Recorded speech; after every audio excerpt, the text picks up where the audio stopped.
रात के लगभग 1:30 रहे थे। आज शाम से ही मूसलाधार बारिश हो रही थी। नारायणपुर गांव के इकलौते डॉक्टर चंपक लाल साहब मरीजों को देखकर आज थोड़ी देर पहले ही घर लौटे थे।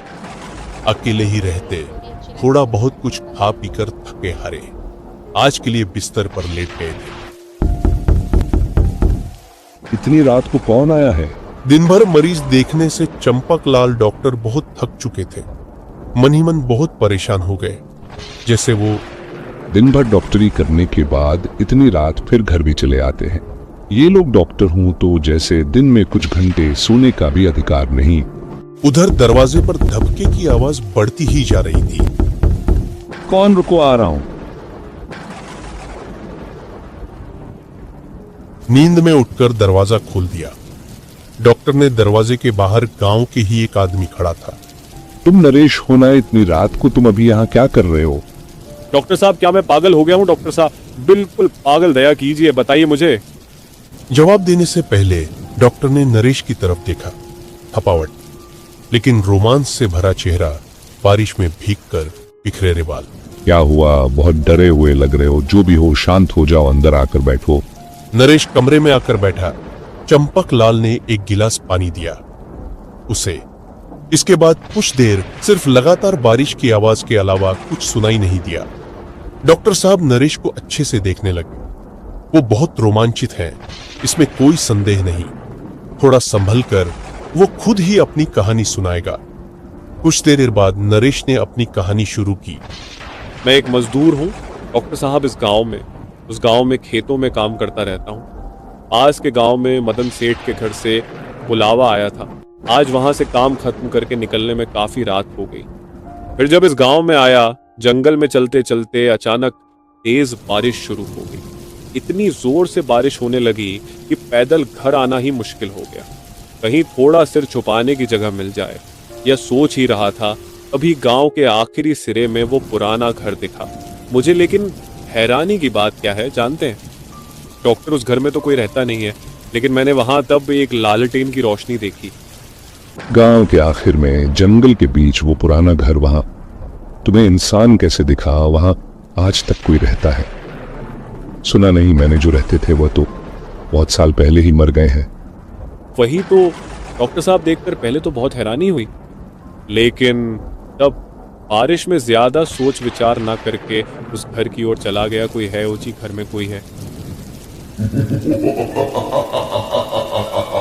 कितनी डरावनी आवाज। दरवाजा खोलते ही एक आदमी दिखाई दिया।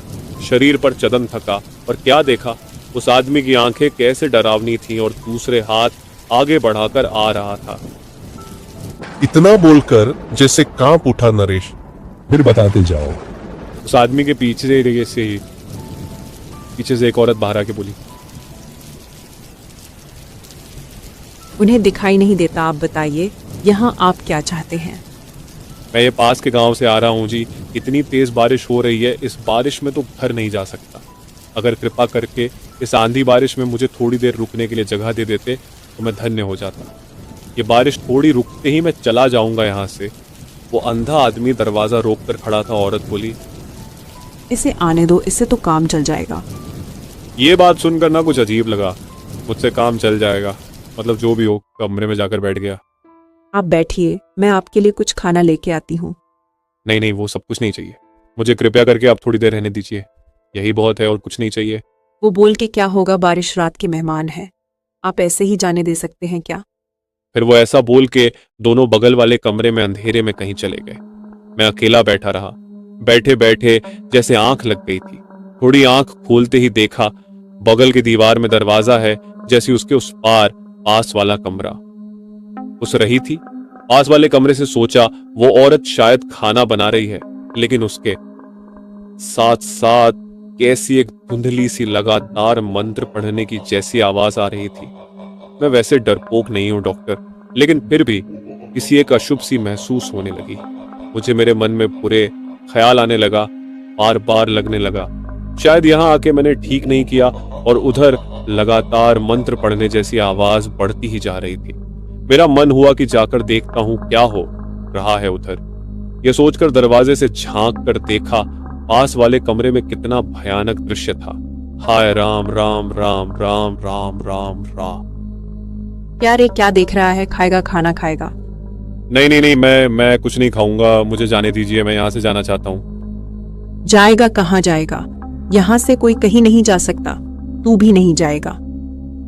पीछे चलते चलते दीवार से मेरी पीठ तड़ा गई। डॉक्टर और वो दोनों मिलकर मेरी तरफ आते ही रहे और कहीं जाने का रास्ता नहीं था। मेरा उस आदमी ने अब अपने दोनों हाथों से गला दबा दिया। मेरा कितना ठंडा था वो दो हाथ, और जोर से फिर चारों तरफ अंधेरा छा गया मेरी आंखों के सामने। इतना बोलकर रुका।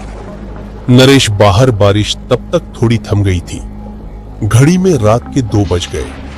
लालटेन की रोशनी भी थोड़ी धीमी हो गई थी। तब तक चंपक लाल साहब बोले, कहानी तो बहुत अच्छी है, फिर क्या हुआ? फिर वहां से निकलकर तुम ऐसे ही आ गए यहाँ इतनी दूर? मेरा विश्वास नहीं किया डॉक्टर साहब, तो आप भी मुझे पागल ही समझे। अगर यही है तो इसका जवाब क्या देंगे डॉक्टर? फिर थोड़ी देर बाद चंपक लाल बोले, क्या मतलब? कुछ समझ नहीं आया। नरेश ने अपना असली रूप दिखाया। चंपक लाल डॉक्टर घबरा गए, फिर बोले, नरेश, इसका मतलब तुम भी मर के भूत बन गए हो? हाँ डॉक्टर साहब, मैं भी भूत बन गया हूँ, लेकिन मेरी एक आखिरी ख्वाहिश पूरी ना हो पाई। किया है तुम्हारी आखिरी ख्वाहिश? बोलो, मैं तुम्हारी जरूर मदद करूंगा। फिर नरेश बोलता है कि मेरा माता पिता बहुत गरीब और माँ भी बहुत बीमार है, तो आप चलिए मेरी माँ की मदद कीजिए। हाँ चलो, मैं तुम्हारी माँ को कुछ नहीं होने दूंगा, सब ठीक कर दूंगा। फिर नरेश और चंपक लाल डॉक्टर चल पड़े नरेश के घर उसकी माँ का इलाज करने। नरेश, तुम्हारी माँ को क्या बीमारी है? डॉक्टर साहब, मेरी माँ को सर्दी और बुखार बहुत तेज है। फिर वो दोनों जंगल के रास्ते से जाने लगते हैं। तभी चंपक लाल बोलते हैं, नरेश, तुम्हारा घर और कितना दूर है? बस कुछ ही देर डॉक्टर साहब, हम बस पहुंचने वाले हैं। फिर दोनों चलते चलते नरेश के घर पहुंच जाते हैं। नरेश बोला, डॉक्टर साहब, वो रहा मेरा घर, आप जाइए, मैं बाहर खड़ा रहता हूँ। जैसे ही मेरा माँ ठीक हो जाएगी तो मुझे भी मुक्ति मिल जाएगी। मैं अंदर चलता हूँ, तुम्हारी माँ को कुछ नहीं होने दूंगा। फिर डॉक्टर साहब अंदर जाके देखते हैं वृद्ध महिला लेटी हुई और वृद्ध पुरुष खड़ा था। डॉक्टर साहब आप आ गए, आप लाख लाख भला हो। हाँ मैं आ गया, अभी तुम्हारी बीवी दवाएं और इंजेक्शन दे देता हूँ। फिर डॉक्टर साहब दवाएं और इंजेक्शन दे देते हैं और नरेश की माँ ठीक हो जाती है। लेकिन डॉक्टर साहब आपको किसने बताया कि मेरी बीवी बीमार है, और रास्ता आपको किसने बताया, और आपको यहाँ कौन लेके आया? तुम्हारे बेटे ने बताया मुझे। वो मर गया है, लेकिन अब ये अपनी माँ का बचाने के लिए वो मर के भी वापस भूत बन के आया, अपनी माँ को बचाने के लिए। क्या बोल रहे हैं तुम? मेरा बेटा मर गया है? मेरा बेटा काम करने गया था तो तब से कभी आया नहीं, और मेरे बेटे की वजह से ही मेरी बीवी को बुखार और सर्दी हो गई। तुम्हारा बेटा तुम दोनों को ही याद कर रहा था। तुम्हारा बेटा बहुत भला इंसान था, लेकिन उनको जंगल का वो घर है ना, वहां उनको मार दिया था। फिर रात बहुत हो गई थी तो डॉक्टर चंपक लाल एक रात के लिए नरेश के माता पिता के घर के अंदर वाले कमरे में सो गया। फिर सुबह होते ही डॉक्टर चंपक लाल बोलते हैं, चलो मैं चलता हूँ, अब आप संभल लेना और पैसों की चिंता मत करना, मैं आपको थोड़े थोड़े रोज दे दिया करूंगा। नहीं नहीं, पैसों की कोई जरूर नहीं है, मैं खुद काम पर जाया करूंगा और नरेश की माँ का ख्याल रखूंगा। सुबह की हल्की धूप पेड़ों से छनकर धरती पर गिर रही थी। पक्षियों की चहचहाहट और ठंडी हवा एक अजीब सी राहत दे रही थी। डॉक्टर चंपक लाल कंधे पर बैग टांगे नरेश के घर से वापस अपने गांव की ओर लौट रहे थे, लेकिन मन में कुछ अधूरा सा था। सब कुछ शांत था, लेकिन भीतर एक बेचैनी अब भी बनी हुई थी। एक आत्मा को मुक्ति मिल गई, लेकिन जिस घर से ये सब शुरू हुआ, उस पुराने मकान का रहस्य अब भी बाकी है। रास्ते में चलते हुए डॉक्टर बार बार पीछे मुड़कर देख रहे थे, जैसे कोई उनका पीछा कर रहा हो, लेकिन पीछे सिवाय खाली पगडंडी के और कुछ नजर नहीं आता। तभी एक मोड़ पर उन्हें एक वृद्ध साधु दिखाई दिए, जो ध्यान मुद्रा में बैठे थे। तुम पर अब भी उस घर की छाया है, तुम्हें वहां दोबारा जाना होगा। आप कौन हैं और आपको कैसे पता कि मैं कहां से आया हूं? जिस आत्मा को तुमने मुक्ति दी वह शुभ थी, लेकिन वह घर, उस घर में अब भी कई अस्थिर आत्माएं हैं और एक बहुत पुरानी जो अभी जागी नहीं है मगर अब जागने वाली है। डॉक्टर को साधु की बातें समझ नहीं आ रही थीं, लेकिन दिल में जो बेचैनी थी वो इन शब्दों से और तीव्र हो गई। तो मैं क्या करूं? तुम्हें उस घर में फिर जाना होगा। वहां कुछ अधूरा रह गया है और यह अधूरापन अब तुम्हारे जीवन को प्रभावित करेगा जब तक उसे पूर्ण न किया जाए। साधु ने अपनी आंखें दोबारा मूंद ली और फिर चुप हो गए। डॉक्टर कुछ देर वहीं खड़े रहे, फिर धीरे धीरे अपने गांव की ओर चल दी। लेकिन अब उनका मन और अशांत हो गया था। अगली रात डॉक्टर चंपकलाल अपने घर में थे। उन्होंने उस रात का सारा किस्सा अपनी डायरी में लिखना शुरू किया। लालटेन की हल्की रोशनी में उनके चेहरे पर थकान और चिंता दोनों साफ झलक रही थी। लेकिन अगर नरेश की आत्मा सच थी तो बाकी आत्माएं भी होंगी, और अगर वो हवेली अभी भी वैसी ही है तो वहां कुछ और इंतजार कर रहा है। अचानक दरवाजे पर दस्तक, धप की आवाज। फिर कोई आया है इतनी रात को? वो धीरे धीरे दरवाजे की ओर बढ़ते हैं, दिल की धड़कनें तेज। दरवाजा खुलते ही कोई नहीं दिखता। सिर्फ एक पुरानी लकड़ी की माला दरवाजे पर लटक रही थी, वही माला जो उन्होंने नरेश की मां को दी थी, उसकी रक्षा के लिए। डॉक्टर समझ गए नरेश भले मुक्त हो गया हो, लेकिन हवेली से कोई अब भी उन्हें पुकार रहा है। अब ये लड़ाई अकेले डॉक्टर की है, और अगली बार सिर्फ भूत नहीं बल्कि कुछ और भी होगा जो उनका इंतजार कर रहा होगा। अगली रात थी। गांव की बिजली गुल थी और हवाओं में एक बार फिर वही पुरानी बेचैनी घुली थी। डॉक्टर चंपकलाल अब और इंतजार नहीं करना चाहते थे। उन्होंने अपने बैग में टॉर्च, कुछ जड़ी बूटियां और वह पुराना ताबीज रखा जो साधु ने उन्हें कभी भेंट दिया था। अगर कोई आत्मा जागने वाली है तो मुझे तैयार रहना होगा। मैं उस घर में फिर जाऊंगा और इस बार बिना डरे। उन्होंने खुद को कड़ा किया और पैदल ही जंगल की ओर चल पड़े। रास्ता वैसा ही था, सुनसान, अंधेरा और रहस्यमयी। एक एक कदम जैसे किसी अनजाने अतीत की ओर ले जा रहा था। करीब 1 घंटे के सफर के बाद वही पुरानी हवेली सामने थी। बाहर से टूटी हुई दीवारें, जंग लगे गेट और खिड़कियों से झांकता अंधेरा। लेकिन आज वहां हल्की सी रोशनी थी, जैसे किसी ने अंदर दिया जलाया हो। कौन हो सकता है इतनी रात को इस वीरान हवेली में? या फिर उन्होंने धीरे से दरवाजा धक्का दिया। चर्रर की आवाज के साथ दरवाजा खुला। भीतर घुप्प अंधेरा था, लेकिन हवा भारी थी, जैसे किसी की सांसें चल रही हों। अचानक पीछे से वही साधु प्रकट हुए जिनसे डॉक्टर ने रास्ते में मुलाकात की थी। तुमने ठीक किया लौट कर आकर, लेकिन जो आत्मा यहां जागने वाली है वो पहले जैसी नहीं।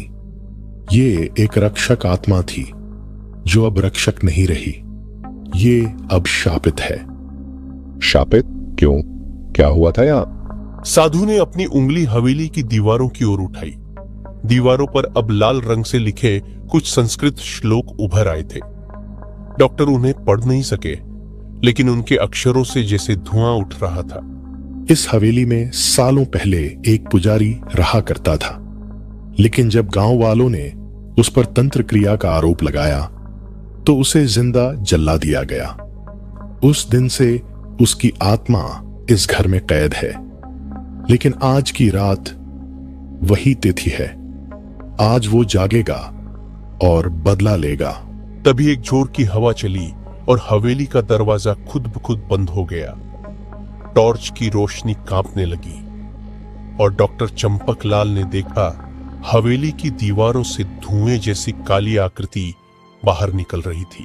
कौन आया है मेरे शांति भंग करने? मैं सिर्फ जानना चाहता हूं, आप क्या चाहते हैं? लेकिन जवाब देने की बजाय वो आकृति हवा में फैल गई और एक कोने से पुराना फर्श चटकने लगा।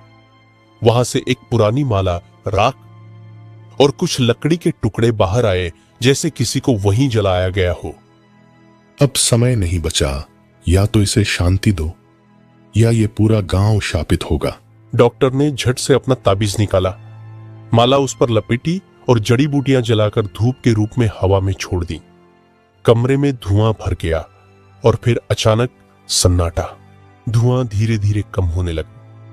वह आकृति एक बूढ़े पुजारी का रूप ले चुकी थी, जो अब शांत आंखों से डॉक्टर को देख रहा था। मुझे जला दिया गया बिना दोष, अब बस शांति चाहिए। मैं वचन देता हूं, आपके लिए गांव में सच्ची प्रायश्चित पूजा करवाई जाएगी। आपकी आत्मा को मुक्ति मिलेगी। पुजारी की आंखों से एक बूंद अश्रु टपका और फिर वो आकृति हवा में समा गई। हवेली की दीवारें फिर वैसी ही शांत हो गई।